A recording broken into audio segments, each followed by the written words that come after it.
What is up, everybody? Welcome back to another episode of the Social Media Mindset. And today, let me throw shade at myself because when this is released, this will be episode 136 of the podcast. And I had never, ever forgot to push the record button on a single one of those 135 episodes, except for one time.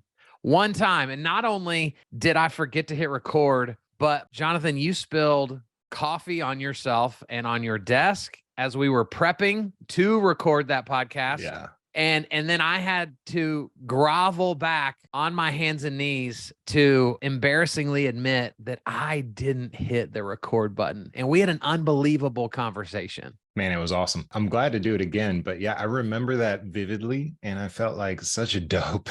Oh, well, you know what? Spilling coffee on yourself isn't as bad as not hitting record on a really good 40-minute podcast episode. And so I'm just thankful, first of all, that you agreed to come back to this freaking morons podcast. Hey, I appreciate you. There's grace and we both did it together and we get to do it again. That's right. And hopefully we cover half as many good things as we did last time because it was awesome. I don't know. We're about to find out, but I do know that it says recording on my screen right now. It's official. So we've at least done the first step correctly. But guys, for those of you that don't know Jonathan, and you should, what rock do you live under if you don't already know him? He is a world-class guitarist that he doesn't like to, he's very famous in Minnesota where he's from, but in Texas, he actually moved down here to get away from the celebrity status that he had in Minnesota. And so now he gets to just live under the radar as a mortgage lender because nobody cares about those. And so nobody bothers him and his family. But guys, he's unbelievable in business. I watch him be a father on social media. I watch him do video content. I watch just the way he lives his life with integrity and character. He also happens to be a freaking baller dresser. Stop. And always has the dopest suits on. And so I pretty much hope that when I am reincarnated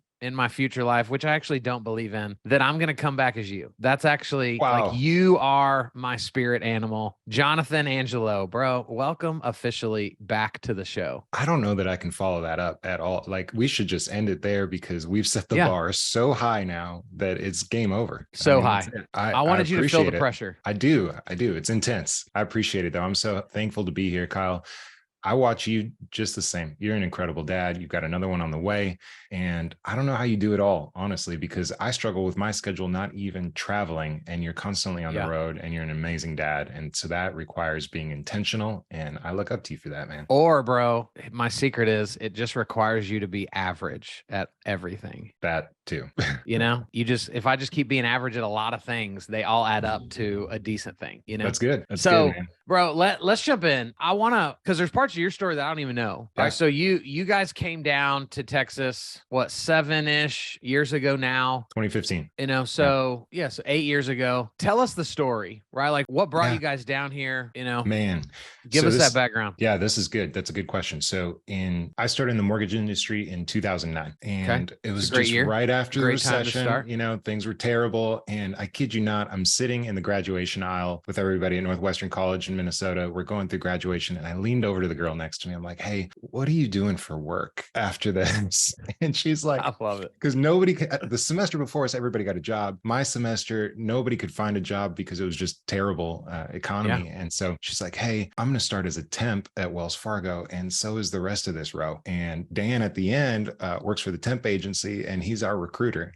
And my gosh. That was on a Friday and I started on Monday. I had no idea what I was getting into. And anything I ever done, it's, hey, just be as good as you can. Yeah. So I learned the industry and worked my way up the ranks and ended up in the B2B side, growing businesses, growing contracts, getting them signed so that people would drive their business to the bank. And I had interview after interview trying to climb the corporate ladder and was getting stuck. And there were a couple instances where one of them, I was the number one they wanted and they wanted to offer me a job, but they had this internal rule where you could only go up a certain percentage for an increase. And so I said, hey, if I take this, or if I don't take this job, you're going to give it to the number 2 guy and give him better pay than me, even though he's less qualified just because he's outside of the company. And they're like, yeah, we're going to have to do that. I'm out. Wow. I don't want this job. I don't want to be part of that culture. And so there were 3 instances where that happened. And finally I threw my hands up one day. I was like, hey, I'm out. I can't do this anymore. I'm just going to go back to work. And when I did that, 2 days later, I got a phone call from somebody down here that was like, hey, we want you to come down here and help grow our business. Wow. Can you come do it? Never been to Dallas, never knew anybody in Dallas, had no family in Dallas, came down here. 48 hours later, made the decision. 30 days later, we moved down here with a 1-year-old. Woo! And it was enough. It was one of those times in life where you double up. So my wife was able to stay at home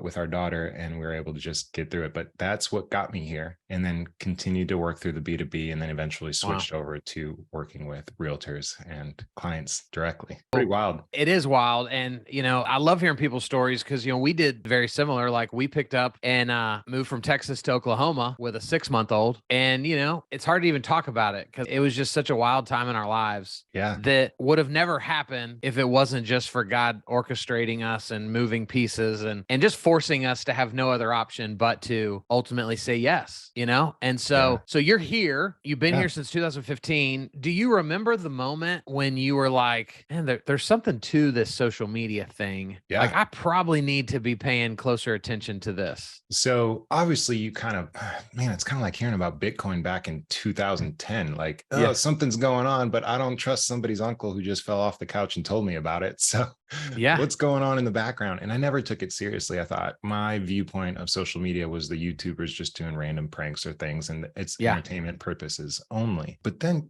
post COVID, the world changed for us in our industry and kind of hit a complete dead wall. I mean, even last February compared to this February, we were going crazy. It was still really busy. You couldn't find time in the day. And then June came and it's like the wheels fell off. Something completely stopped. And I thought, I need to switch what I'm doing. A lot of my relationships were corporate based. I didn't really have a big network, but I've been doing this a long time. I know what I'm doing. What's the quickest way to cast a wide net for people to quickly understand who I am and quickly trust me and know, hey, this guy knows his stuff. I could have as many coffee dates as we wanted to, buy as many lunches as we can, but it's so limiting. And so for me, it was, let's go ahead and throw this net out there. I got to try it. And it was scary. I bet. Man, I'd never done video before, came from a creative background, but didn't know what I was doing. So I kept, killing myself trying to go through the process and show my wife, hey, what do you think about this video? What do you think about the way this sounds or the way this looks? And she's like, will you finally just post one?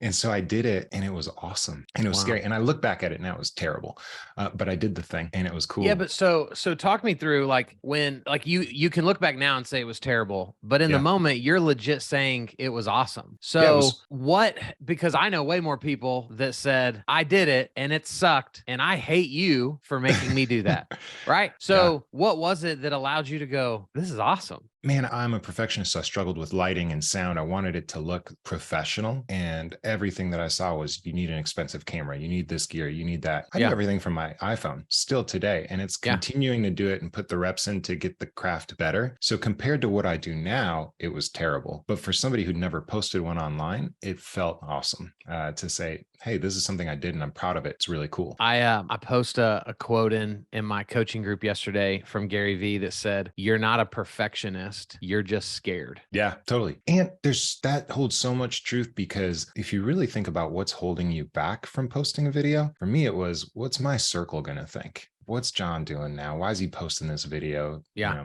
And what's funny is during COVID, none of my friends actually used me because they didn't think they could, because I never told them they could. Wow. For their mortgage. And so doing it this way, now I've had way more conversations with my friends and my immediate sphere than I ever did before, simply just because I'm doing the thing that I thought was probably going to be annoying to them, but they love it. And now that opens up that dialogue. Bro, it's so powerful. I think we've got to talk about like the mindset piece to all of this, because social media is so fickle, right? I just spoke at an event last week where, I was sat on a panel, The actual speakers all had millions and millions of followers. Yeah. And I looked at several of them and thought, man, like my content is as good as theirs. Right. Like I'm giving better advice than I think they are. I'm a better speaker than you are. Right. Like that's what I'm thinking. Yeah. But the reality is like they have millions of followers and I don't. And so I walked away from that conference going, man, I learned some stuff, but do I feel inferior now? Like, am I less than now that I'm surrounded by all these big fish in this room? And bro, it's like, it's crazy. So how do you overcome the constant like roller coaster, right? Of what our minds do to us when we try to put ourselves out there like this? I struggle with that. I always have. I've always cared what people think, mainly because I want to be a person of influence and I also want to be a likable, kind guy. And so when you put yourself on the internet, you're going to find everybody. And we've talked about this the last time we recorded this, but here it is for the first time, is the only person who I think shouldn't do video is the person who has 0 friends, because obviously if you have 1 friend, somebody's going to like you. You're going to find more of them when you cast a wider net. And so there's that part of the mindset of just get over the hump and do it. But then there's the other mindset of, okay, now I've started this train. I can't stop this train, but some days I don't want to be on the train. And so what do I do? Because man, I don't have a library, and I was really bad at this 6 months ago compared to it now, but man, I ran out of videos. I don't have a library I can pull from to post something. I really don't want to post today, or I've got a pimple on my face and I really don't want to show that pimples, off. Bro. The worst, right? And it's like there aren't enough filters in the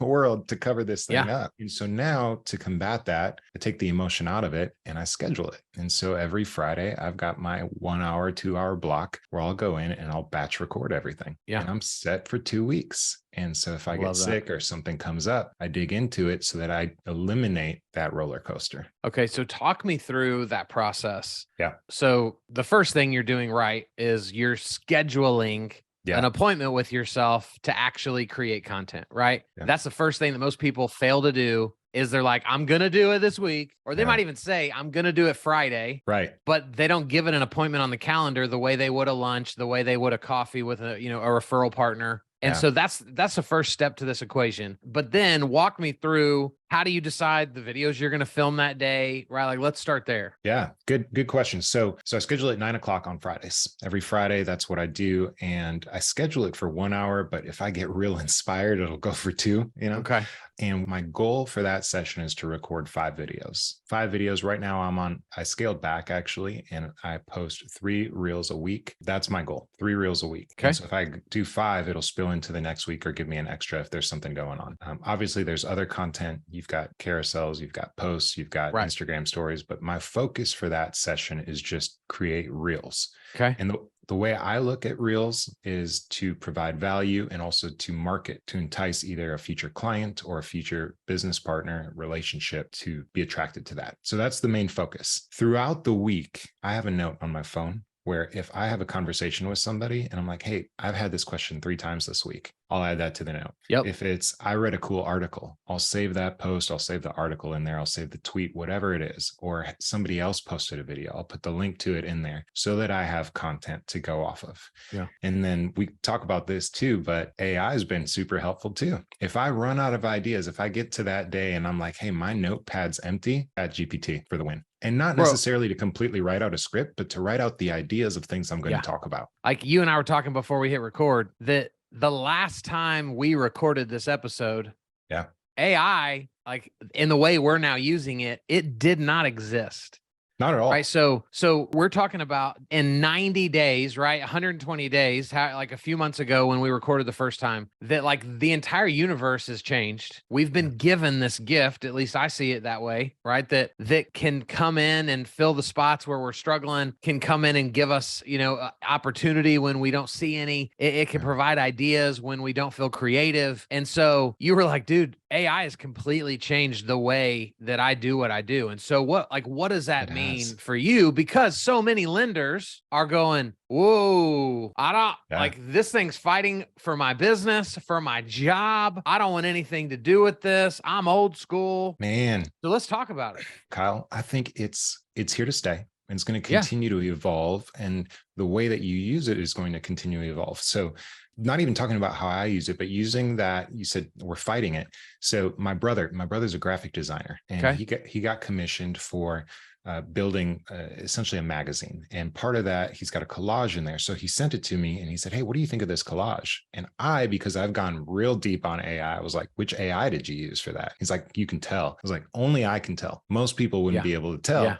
His wife didn't know. She didn't have the eye for it. My wife, who's also a graphic designer, looked at it and she didn't know it was AI, but I knew. Wow. And he said, I've got this ethical dilemma that I used AI to generate this picture and I'm being paid to now put this in this magazine. I said, you can't think of it that way. Yeah. I believe the future of those types of positions, and really any position, is who's going to know how to communicate with the AI to generate the actual, who's going to give it the prompts to give the output that we want to see.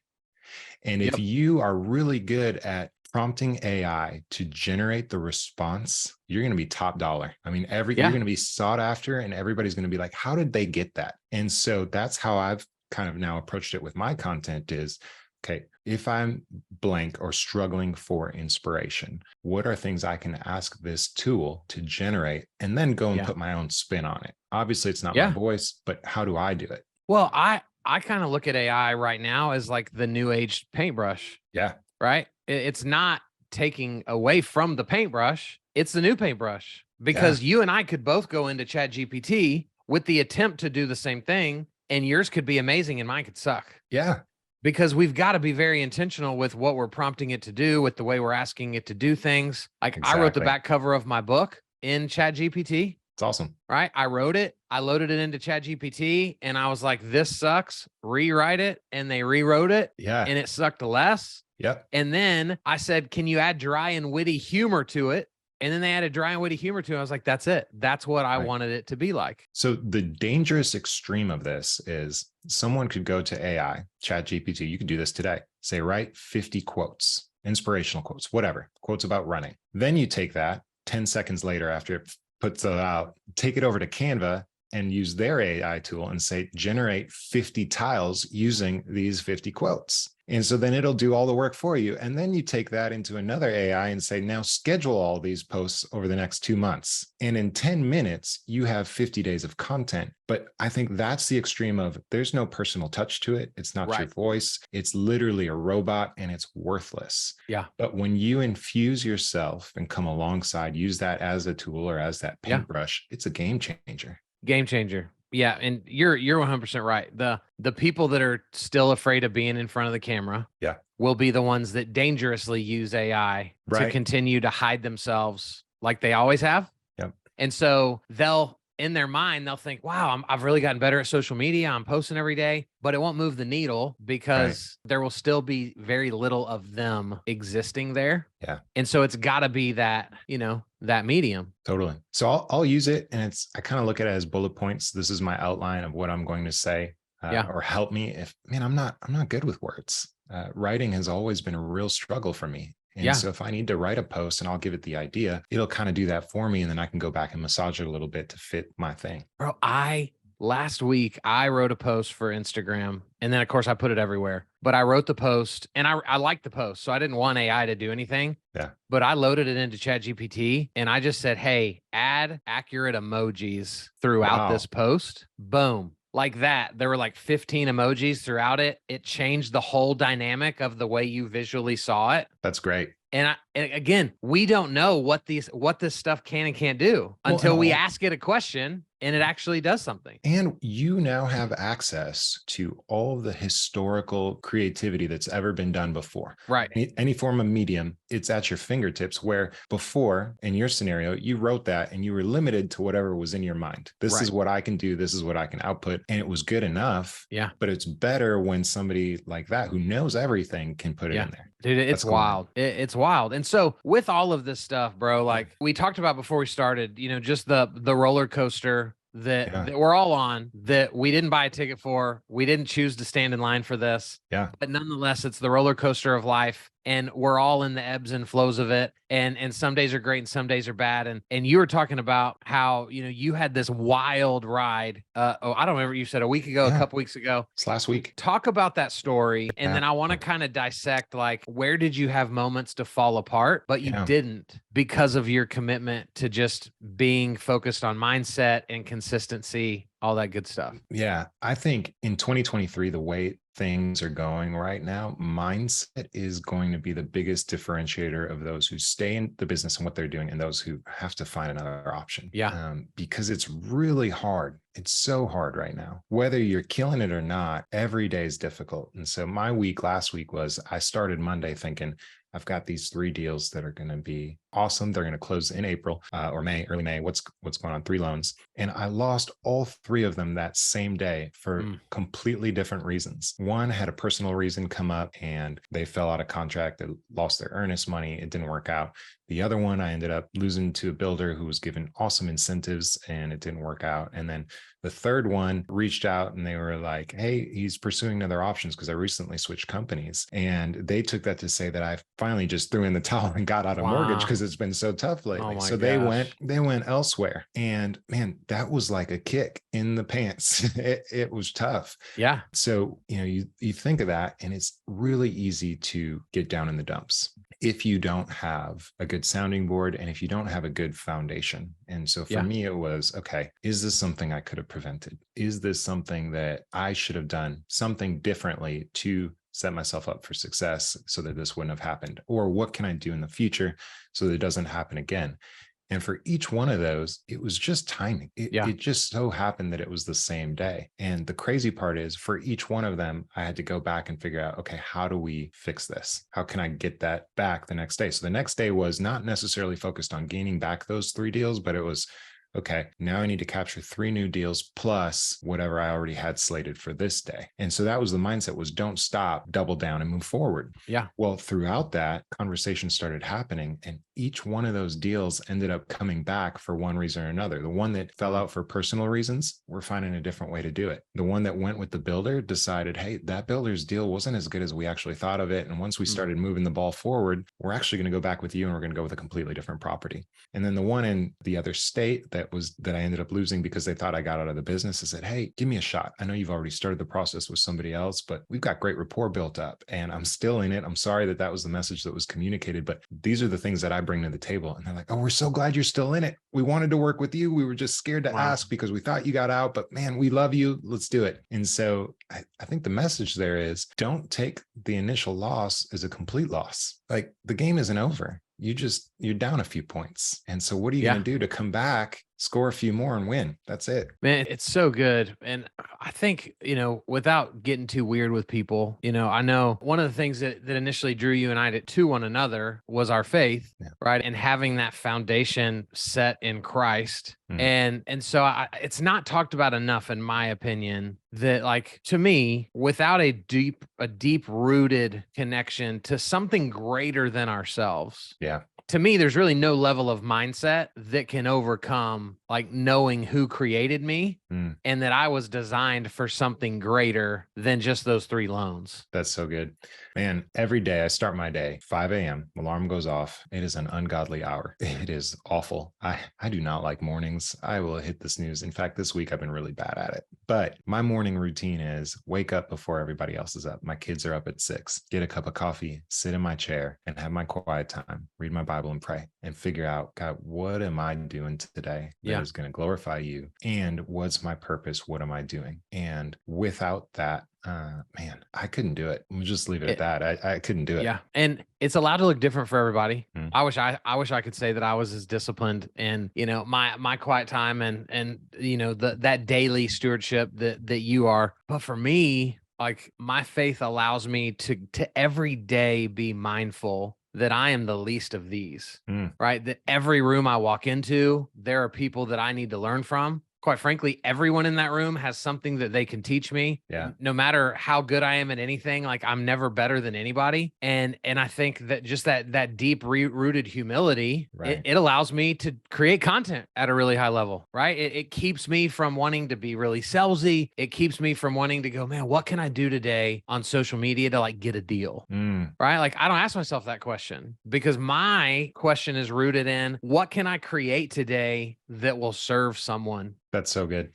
That's where it's at, you know? I think early on, and obviously as you go out through the process too, but very early on, I made a lot of mistakes with my social media, and I approached it as this is my resume. Yeah. So when somebody sees this, it's got to be buttoned up, it's got to be professional, you know, and then nobody's got to see the point that I spilled coffee all over myself. And then I realized, even though we want to see that, that's what everybody wants to see. They want to see the real you. Yeah. What's different about you? And when I think about my success and what I've done to build relationships with people, it's, man, my approach to building relationships with people is meet them where they're at. Yeah. Hear what's going on, see if there's any way that I can help them personally or professionally. And when you approach conversations that way, it's like you're a servant. And realistically, 100%. I said this yesterday, I think for the first time to somebody, and it kind of went off in my mind. Man, I'm in the service industry. Yeah. Yeah. The product is a loan or a house, but at the end of it, we're just serving people. And if you're not doing that, you're not doing a good job. Yeah. And I think if we're just looking at this from a product perspective,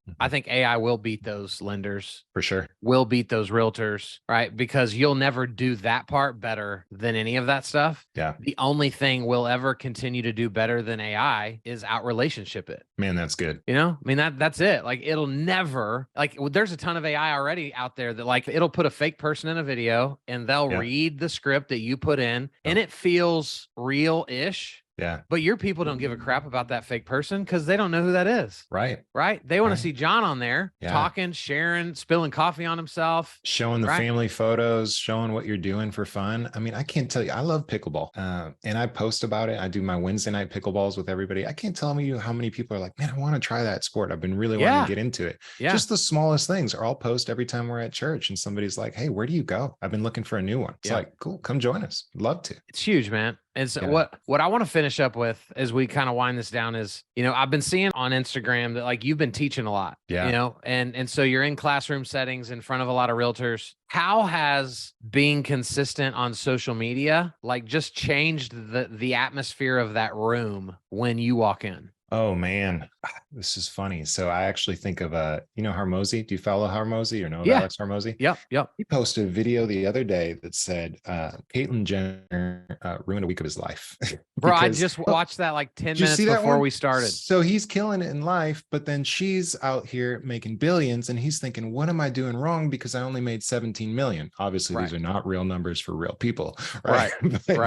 But somebody who I would put on a pedestal who thinks he's doing awesome is looking down on himself because somebody else is doing twice as much. And he said that coming to that realization was that he wasn't branding himself.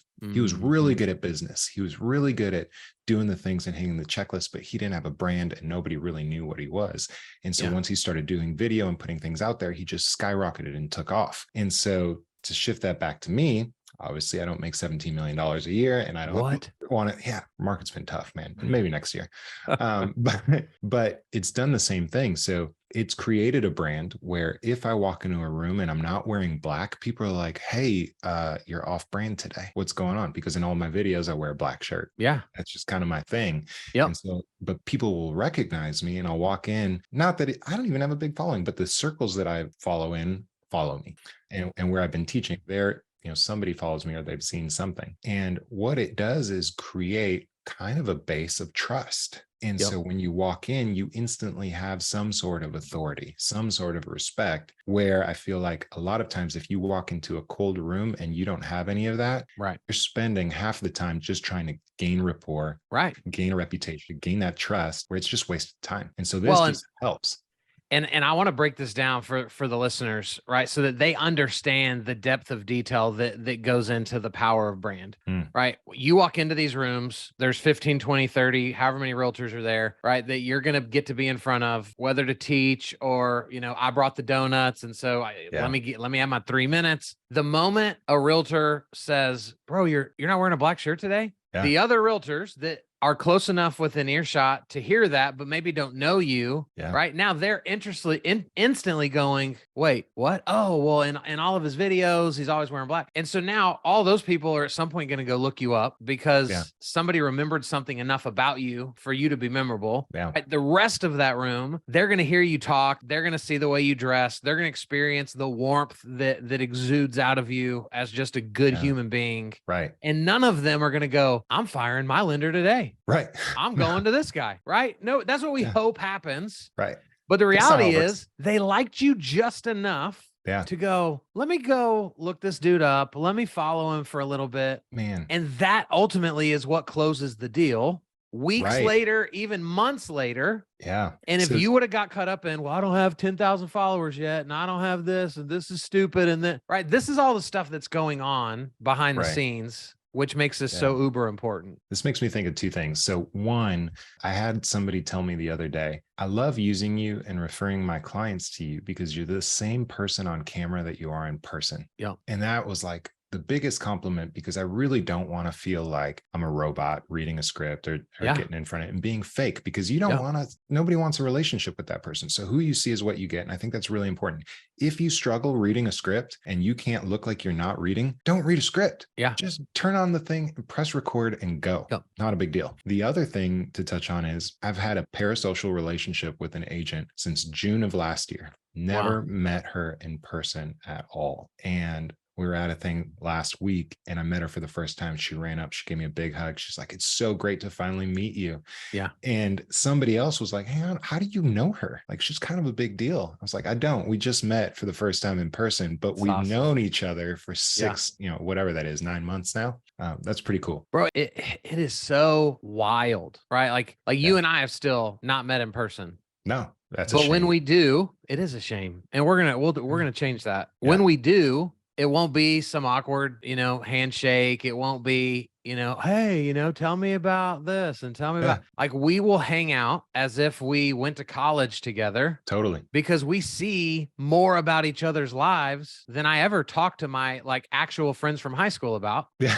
I know you better than I know them. Right. And I've actually known them for 20 something years. Yeah. This is what we're doing with social. And this is what most of our industry still doesn't get. And they're just putting out crap content about the market. Yep. They're just sharing about a new loan product. They're just posting their numbers and they're missing all of this opportunity to truly connect and be relatable to people. Man, I still struggle with this even now. And it's that constant battle of, man, I need to be the mortgage guy. I'm not the mortgage guy. And so now I'm really trying to be intentional of sharing things that I just learned throughout the day. Like I've got one coming up about something one of my coaches said to me that he did 20 years ago. And I'm like, that's a great tip. People need to hear that. Yeah. And so just things that you put along the way, that's what you want to share. Market updates, they can Google that. It's not a big deal. Yeah, 100%, bro. What's the one thing that you'd love to end this with that, you watch the industry do bad, it's cringe worthy, right? Is there something that when you see other lenders and realtors do this, you're just like, ugh, why are you doing this? Man, this is going to make me a villain. Come on. So the hardest thing for me to hear is when someone says, I do this part-time and I have another job. And I get it. It's hard right now. It's really hard to get enough traction right now to get a paycheck and to make it move forward. And to those people, I say, it's not a part-time thing. You got to decide if you're going to do it, because if you want to be well-known and trusted and used and be a resource to whoever's going to use you, you can't be in one foot and then also doing retail on the other side, doing something else. Like this has to be your thing. Yep. And so it's hard. It's hard for everybody. Keep going. I will second the villain in you and agree. Yeah, it's huge. So, bro, how do people find you? Where do we find you on the socials? A-List Lender on Instagram. That's really where I do everything. I started some YouTube. Long form's the goal for the year. We'll get there. Nice. But A-List Lender, you can look me up there on LinkedIn, Jonathan Angelo. I love it, bro. Dude, I'm sorry we had to do it twice, but selfishly, it's been fun seeing you again. Hey, I'm so glad we did it again. I appreciate you, bro. Thanks for listening to another episode of the Social Media Mindset. I hate saying this, but if you enjoy this content, go review it wherever you listen, share it, show it to more people, because here's the cool part. They won't give me the credit for saying it. They'll give you the credit for sharing it. And so go be a sharer, and we'll be back next week with a cool person with an even cooler story. See ya.